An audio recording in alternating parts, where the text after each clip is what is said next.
इटावा के बसरेहर थाना क्षेत्र अंतर्गत एक पति ने पत्नी की धारदार हथियार से काटकर निर्मम हत्या कर दी। उसने बका से अपनी पत्नी की काटकर हत्या की है। पत्नी की हत्या करने के बाद पति ने भी आत्महत्या कर ली। घटना से क्षेत्र में सनसनी फैल गई। अभी तक हत्या का कारण स्पष्ट नहीं हो सका है।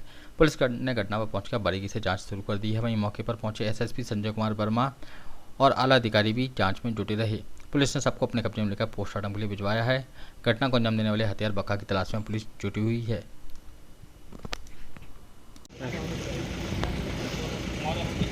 सर, आज 10-11 की रात में यह बसरेहर का एक लोकनाथपुर गांव है, थाना बसरेहर पड़ता है, जनपद इटावा में।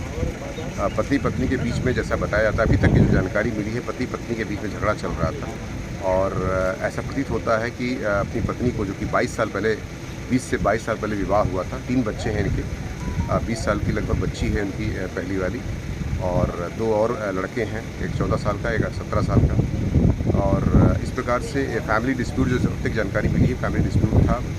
पत्नी को पहले पति ने जो है बांके से या किसी धारदार हथियार से हमला किया।